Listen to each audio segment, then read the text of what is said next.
Welcome to Imperfect Momming. Our children are constantly looking to us for examples. The term role model doesn't quite cut it here. We are shaping their worldview with every move we make. You see, it's not in the lectures we give or moments where we are actively attempting to teach them. It's in the micro movements we make, the unconscious ways in which we navigate life.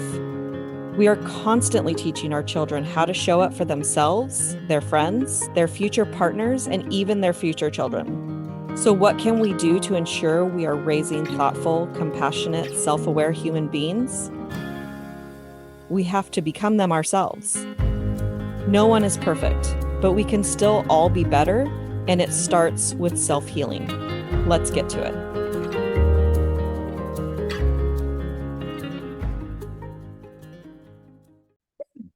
Welcome back to Imperfect Momming, and we have a very special guest today, Rachel Newman. Welcome to Imperfect Momming. Hi, thank you so much for having me. And I'm laughing because we started over because there was, my son is homesick and he's coughing and we have a conversation about it. And then as soon as I hit record, the dog starts barking and whining. It's just the way it works, right? It's the way it works. It's fine. I'm talking to myself. It's fine. So tell us who you are and what you do. Well, as you said, my name's Rachel Newman. I am a best-selling author of the book called Mom Me. It is a mom's guide to saying goodbye to overwhelm, prioritizing yourself, and enjoying motherhood. So as I'm sure you can assume, my priority is helping moms figure out how to take better care of themselves so that they can serve their families. I do that through a one-on-one coaching as well as a community for moms. I love that. And I have a theory as to why you're so passionate. Because you told me something before I hit record. How many kids do you have? I have three wonderful little angels who might be driving me a little crazy today as well. My oldest is 5, and I have 3.5-year-old boy-girl twins. I'm pretty sure that it's because Mercury or somebody is in retrograde, and that got to be it, right? Or it's a day that ends in Y. I don't know. So, yeah, I'm gonna say the phrase that I'm sure every mom of more than one kid hates. You've got your hands full. Oh yes, yeah. And as a mom of multiples, I can tell you that's like on my top list of phrases I don't love. But it is true. It's true, and that's why we don't love it. Let's strike it on the record, right? Yeah. So how did you get to where you are from, I'm assuming, at some point, a place of overwhelm? Oh, yes. Yeah. And that's the nice part about this is the strategies and things that I teach. It's not something that's just like, boom, one and done, and you're never in overwhelm again, because that's not realistic. It's strategies that I have used to personally help me out of that. I was a teacher for 10 years and I taught high school German, loved it. In 2020, which is the best year to have children, I had twins. In the middle of teaching, I had a not even 2-year-old and then, of course, 2 newborns. My husband was working still in a sector that required him to go into work all of the time. So as you can imagine, that was chaotic. And I found myself in a state of resentment and overwhelm, and truly just there was zero joy in anything I was doing. And with a conversation with a couple of different friends and some of the strategies that I teach, including getting out of the house and making sure you're doing something for yourself, I eventually worked my way out of that. It was not a quick and easy one-time process. It is a continual mindset renewal. And that brought me to the point where I really started enjoying this. Of course, part of it is probably that they got a little bit older and things get a little bit easier as they age.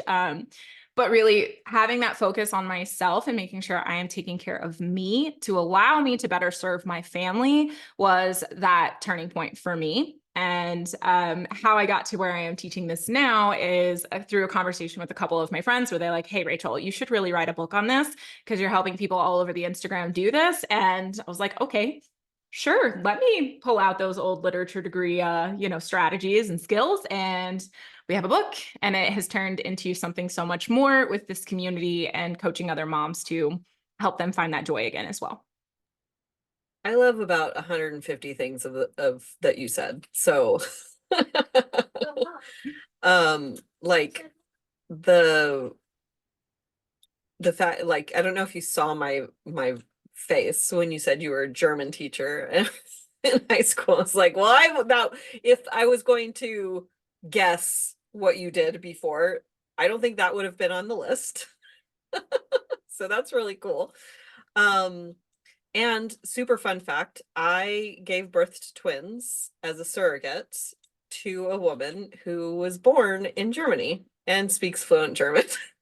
Oh, wow. That is crazy town. Also, thank you. What a gift you have given her. Thank you. And that's my next book that I'm currently been working on editing today is my surrogacy book journey. Oh, I'm so excited to read that. That is so Yeah. cool. And the other thing I wanted to comment on is how just casually you're like, gave birth in 2020, and that was like such a fun time to give birth to twins. Yeah, it was an awful time. So a side thing I do, I'm also involved in our local Moms of Multiples organization here. And many of my friends in this organization are also moms that gave birth in 2020. Two of them are triplet moms that gave birth into 2020. And I'm like, how'd you do that? Because I can't even fathom that. I mean, I can, but I'm just in awe of their ability to do that. And then also, it's 2020, man. I had no help with twins, and yet you have three of them and have even less help. Like, just bow down to all those people. Yeah, and I'm curious which month of 2020 did you give birth in? July. Yeah, so we're still like in the thick of it, and you were pregnant when it happened, when the world shut down, and not a fun time. It was really kind of an interesting time. So my oldest had turned 1 in November. We found out we were expecting in January. Like a week later, we found out it was twins. I was going to tell my classroom right after spring break in March that I wasn't going to be returning just due to the high risk nature of twins and all of that. And we lived in Houston at that point in time. Childcare, as I'm sure you know, is not cheap. So it just made more sense for us financially to stay home at that point in time. And then I never got that chance to tell them. So I was teaching virtually all the way through the end of that. And then at the end of the year, they're just like, wait, what, Frau, you're not coming back? What do you mean you're not coming back? And I was like, surprise, there's two of them.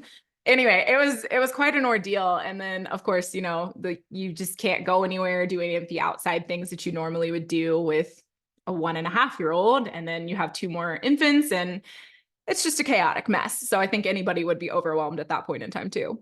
Absolutely. I had like my aunt growing up. Was older. I was 8, maybe 10 years older than her maybe I was 6 years older than her oldest. She had baby. He was 2 when she had twins.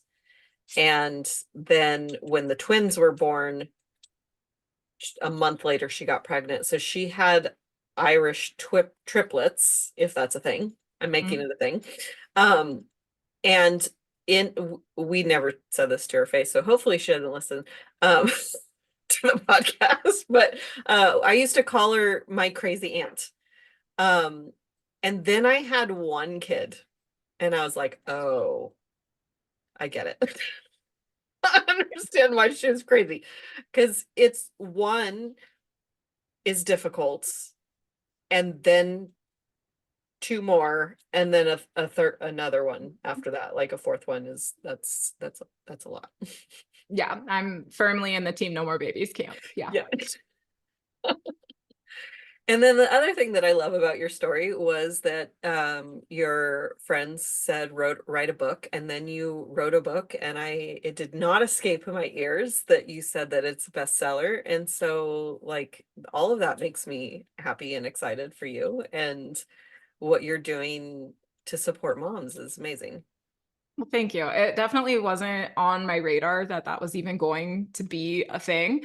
I was just like, this isn't a story that has helped other people. And my passion is in teaching, educating, helping others. And I feel like sometimes moms get the short end of the stick when it comes to helping them be better versions of themselves and remember that they are human beings outside of their role as mom. And, you know, we get all the trainings on like, here's how you potty train and here's how you do all these other things related to your children, but nobody is making sure mom is taken care of. Rather, very few people are. And I saw that need and I decided that it was time to fill it. So that's how I kind of got to this point. And I've been seeing the need that we need a little bit more support than just a book, but somebody to actually kind of walk with you through it. Cause that's it. Like I'm still in the middle of it. I'm still learning how to reapply these strategies, or when something doesn't work, to maneuver it on to some other version that can help. And I think that's really what somebody needs, is somebody to just, you know, grab their hand and walk through it with them. Yeah,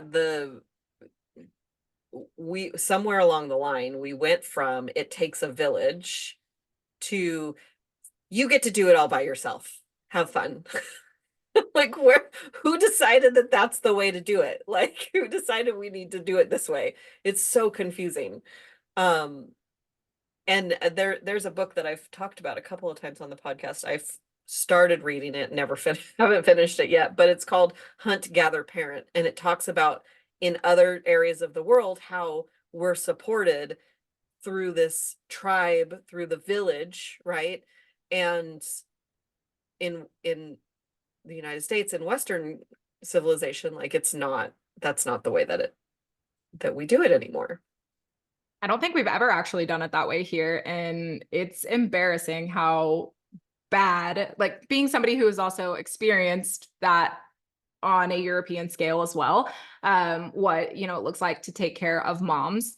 It's sad. It is so sad that we just don't know anything about what it is like to be a mom, other than, hey, here's the pregnancy guide. Here's maybe what a little bit of postpartum is going to look like, but good luck to you.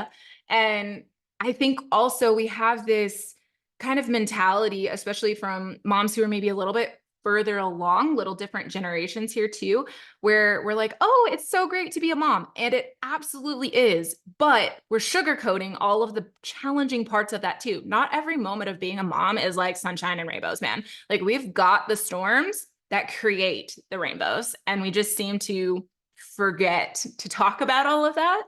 And I just think that's a disservice to moms and families and any future generations too, for them to think that it's just going to be wonderful all the time. And it's worth it, but it's not always wonderful. Absolutely. And I've been threatening to write, the idea came anyway, of writing a book called What to Expect When What You Expected Isn't What Happened. That would be a good one. When you didn't get what you expected or something like that, because we have the what to expect when you're expecting. We have what to expect in your first year and maybe 2 or 3 years. I don't know where they stopped with the what to expect. And then there's all of the like, what do you do when you had this idea of what your parenthood journey was going to look like and it doesn't match that at all, especially with divorce and different neurodivergences and did I say separation? I'm a little distracted today. But even parent alienation is something that's happening a lot more. Like there's so much of our journey, COVID, there's so much of our journey where we're not, like, we have an expectation of what our parenting journey is going to look like. And then that doesn't happen. And then we don't have anywhere to turn to when our expectations are unmet. Mm-hmm. And unmet expectations is the thing that creates disappointment. And then we don't know what to do with the disappointment. And then we blame ourselves that it didn't go the way that we thought it was going to go. Yes. Yeah. 100% of the time. That's exactly what it is that if we, and one of the coaches I've worked with previously for something different, his name's Brad Bizjack, but he explains it a little bit like this, that our blueprint for unhappiness is having, like you said, this blueprint of what our expectations are. These are our expectations. This is where we're currently at, and our current expectations don't match our idea of what it should be. So we're very upset all the time. And we're not acknowledging that it's okay to be where we are at right now. And that's exactly where I was at too. How you had said like that that's where we're blaming ourselves. And we're like, why is it this way? It should be different. And I think, like you're saying, we don't have this guide for it on like what all of these different stages are going to look like. Or say my son has asthma. I never anticipated we would have the struggles that we have with him having asthma. And he had RSV in December. And that's scary when you have a kid who has a health condition. And I never imagined I'd be going through all of these things with him, trying to figure it out when something that his twin sister, my other child, one of them also had RSV, and I had no idea she had it because it didn't present anything like this. So like my expectation was, well, this is just going to be a little cold, and it turned out nothing like that. And then you're over here panicking, right? So I think that's kind of one of those things where it'd be really nice to have somebody tell us that this might be what it's going to be like, and it's okay if it's this way. And if it is, and this isn't what you wanted, well, you will get through this. It's okay.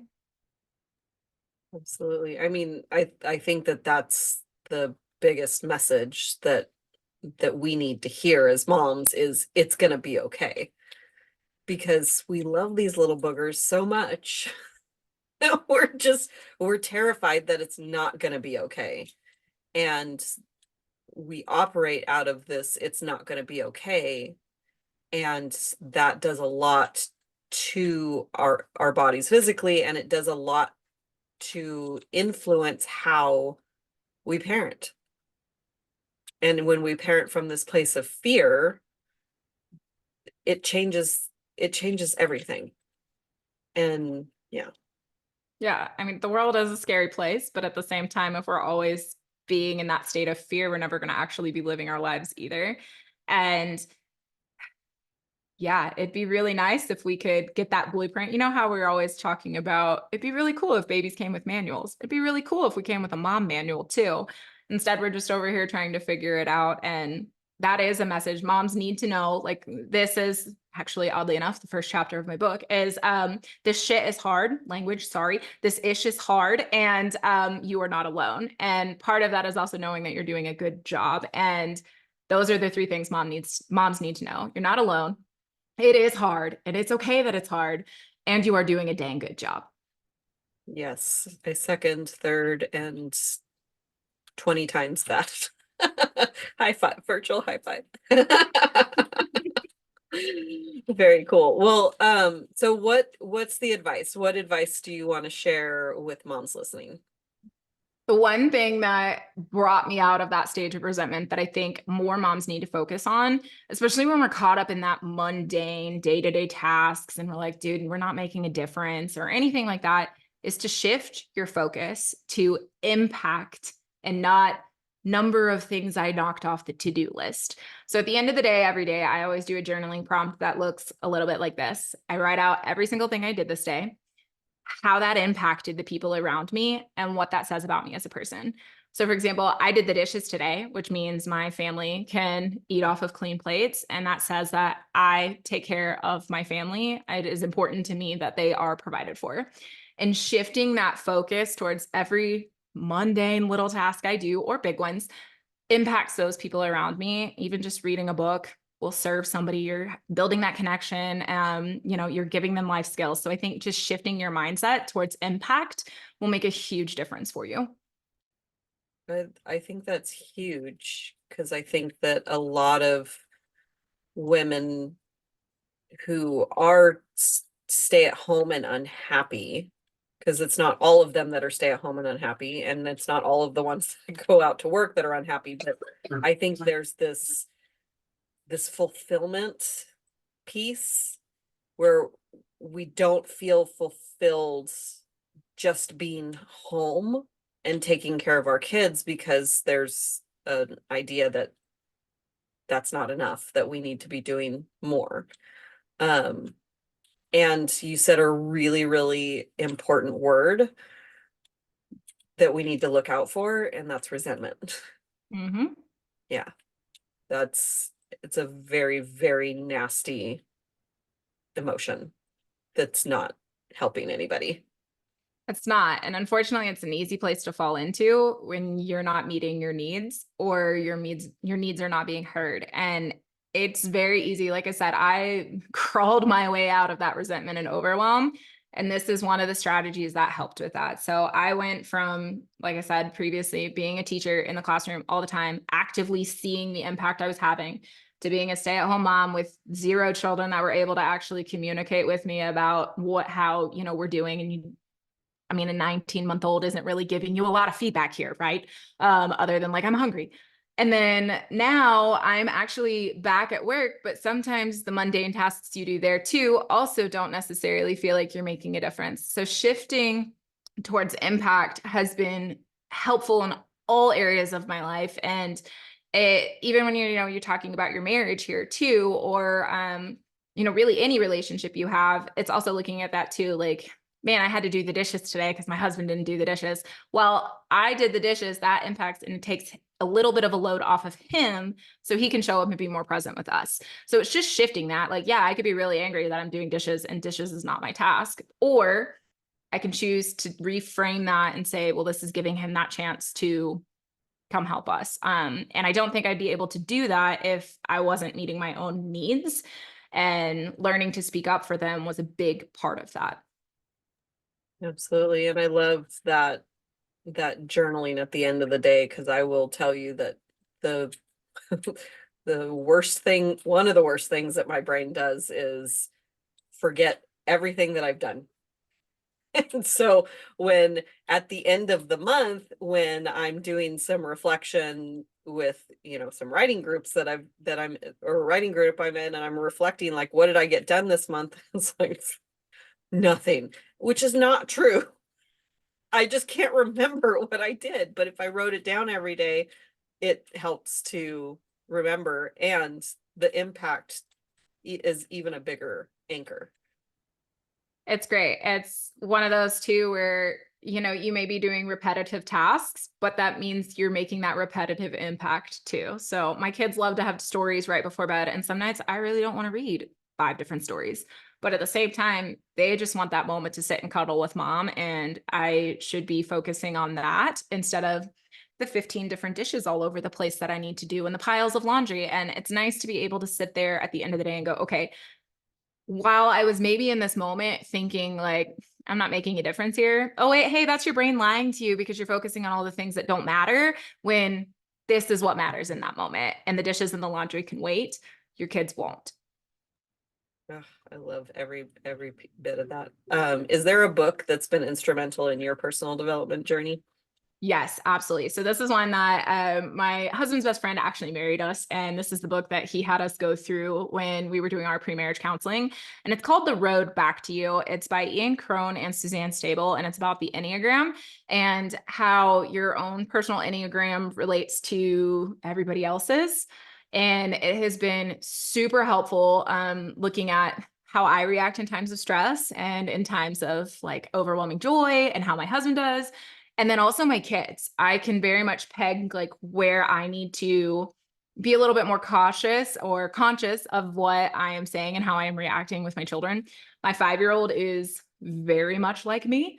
And sometimes that's lovely and sometimes it's not. So sometimes I have to also remind her, like, it's okay to not be perfect. It's okay. Making mistakes is part of a growth and all of this. And it has been really helpful in how I approach my relationships with other people and look at, what am I doing in times of stress and how I can better take care of myself and others. That sounds like a pretty phenomenal book. It's really good. And it's on audio, and there's like a study guide, and there's a couple other versions of it too, but that's the one that I go back to. I read the whole thing at least twice a year. Well, I say read. One time I do it on paper, one time I do it on audio, but audio counts as reading, right? And then when one of us, my husband or I, are really stressed, like my husband is in a very stressful time at work right now, I'm going back to that chapter and going, okay, why is it this way? And how can I support him? And, I realize certain things are going on here. I might be frustrated with it, but there's a reason why he's not doing this just to be doing this. Conversely, like, I'm not just doing this because I'm being a meanie pants, but there's always a reason. So it's kind of just being a little bit more aware of what's going on with other people and how you can respond to it. Yeah, that's really huge. Where can our listeners find you?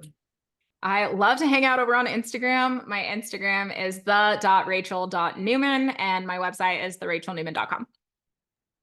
Perfect. So Thank you so much for everything that you said on the podcast that you're doing in the world. And thank you for I feel I have access to my insides and I feel very disrupted. But um that's part of being a mom working from home and all that kind of fun stuff. But I appreciate your presence and your answers and all of that. So thank you. Well, thank you so much for having me. And I just love to share with your listeners, like, just remember you're doing a good job. We all need to hear that more. And you are absolutely doing a good job. Thank you. I will take it. You need to hear it too. I do too. So we'll have another episode of Imperfect Momming for you all next week. And until we meet again, keep healing. Bye, guys. Thank you for tuning in to Imperfect Momming. It's time for us to step up and realize that our power is not in trying to shape our children. Our power lies in shaping ourselves into the people we want our children to model themselves after. Don't just do it for your kids. Do it for yourself. When you become a more self-aware, compassionate, and confident person, you and everyone around you benefit. For more information about me and my work, visit AliciaLyons.com. That's ALYSIALYONS.com. See you next time.